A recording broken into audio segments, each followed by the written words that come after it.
presentations of oral medicine. Let us begin with the anatomy. Parotid gland, sublingual gland and submandibular gland.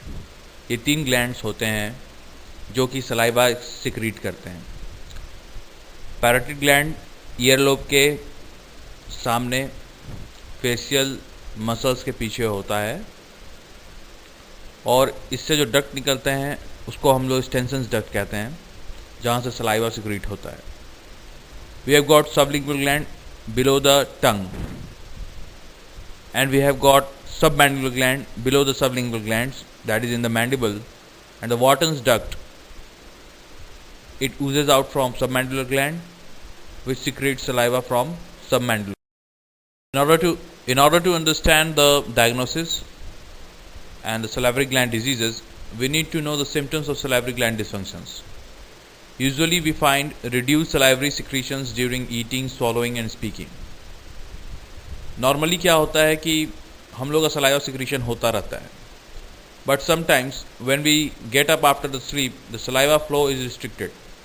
तो so के उठते समय और कभी कभी सोते समय हमें सलाइवा सिक्रीशंस कम महसूस हो सकता है, तो ये इंडिकेशन नहीं होगा.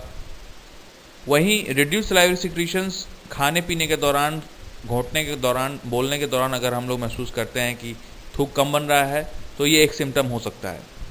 ओरल पेन एक बहुत ही बड़ा सिम्टम होता है. अक्सर हमको ग्लैंड्स के आसपास दर्द महसूस होगा. पैरोटिड ग्लैंड, सबलिंगुअल ग्लैंड और सबमैंडिबुलर ग्लैंड के रीजन में पेन, दर्द महसूस होगा. रेफर्ड पेन भी हो सकता है और सेंसिटिविटी हो सकती है म्यूकोजा में.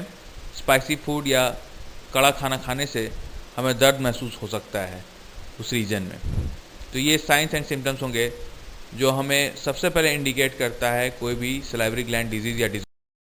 किसी भी डायग्नोसिस में हम लोगों को past and present medical history की जानकारी होनी आवश्यक है. Patients with the history of radiotherapy, head and neck malignancy, किसी पेशेंट को मैलिग्नेंसी हुआ है, कोई कार्सिनोमा वगैरह हुआ है और रेडियोथेरेपी चल रहा है, उसके बाद फिर ड्राई माउथ होना स्वाभाविक होता है.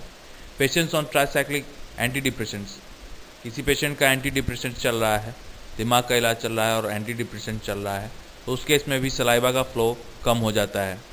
400 से ज़्यादा तरह के ड्रग्स जो हैं वो सलाइवा का फ्लो कम कर देते हैं. और बहुत सारे सिस्टेमिक कंडीशंस होते हैं जिसका एग्जामिनेशन हम लोग कर सकते हैं आँख, नाक, स्किन, त्वचा और गुप्तांग के सिक्रीशंस के फ्लो को मद्देनज़र रखते हुए. अगर वहाँ से भी सिक्रीशंस कम हो रहे हैं आँख, नाक वगैरह से, तो ज़ोगरेन सिंड्रोम होने का चांसेस रहता है फॉर एग्जांपल. तो past medical history, present medical history बहुत आवश्यक होता है डायग्नोसिस बनाने के लिए.